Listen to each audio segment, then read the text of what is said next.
Oui, je vous salue, mes bien-aimés. Comment est-ce que vous allez?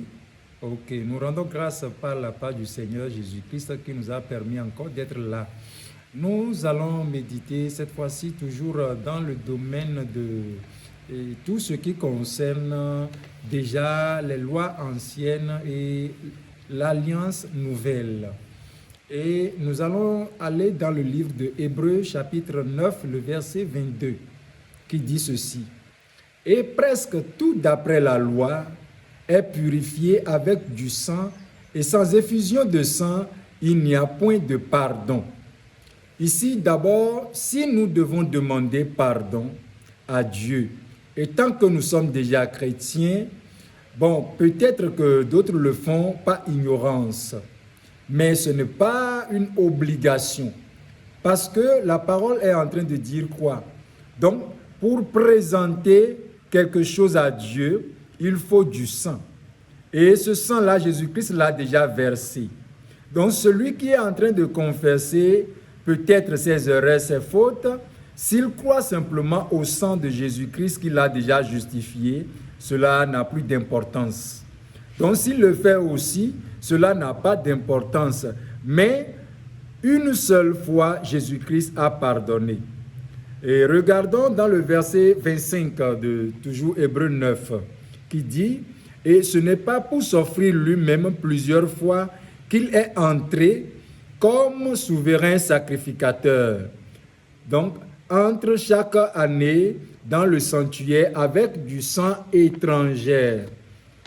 Le verset 26 dit quoi? « Autrement, il aurait fallu qu'il eût souffert plusieurs fois depuis la création du monde, tandis que maintenant, à la fin des siècles, il a paru une seule fois pour abolir le péché par son sacrifice. » Donc, si nous regardons bien tous ces versets, simplement, Jésus-Christ a accompli tout ce qui est dans la loi et il s'est offert une seule fois. Il s'est donné gratuitement une seule fois, afin que nous qui croyons en lui, nous soyons justifiés. Donc si nous sommes justifiés une seule fois, qu'est-ce qu'il nous reste? Il nous reste simplement d'être attachés à Jésus-Christ en tout temps et en tout lieu, en tout moment. Regardons dans le verset 26 et 27 et 28. Et comme il est réservé aux hommes de mourir une seule fois, après quoi vient le jugement. Le verset 27 est clair que, donc si l'homme meurt une seule fois, il attend quoi? Le jugement. Donc celui qui n'est plus ici, alors celui-là ne peut rien voir. Il attend le jugement. Et ce jugement-là d'avance, Christ l'a déjà montré à nous qui sommes des chrétiens que après cette vie, nous aurons encore une autre vie qui est le paradis réservé pour nous. Donc, lisons le verset 28 pour en finir. De même, Christ s'est offert une seule fois pour porter les péchés de plusieurs, apparaîtra sans péché une seconde fois à ceux qui l'attendent pour leur salut.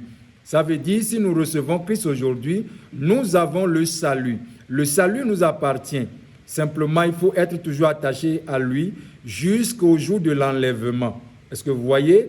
Donc, et cela, donc, c'est une fois pour toutes que nous le faisons et nous sommes toujours donc, dans l'attente de sa venue pour nous prendre. C'est pourquoi l'Écriture dit donc de l'attendre pour le salut. Le salut, il faut le savoir dès aujourd'hui si tu l'as ou tu ne l'as pas.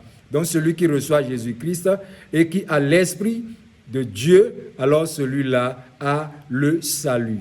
Merci beaucoup. Shalom, à bientôt.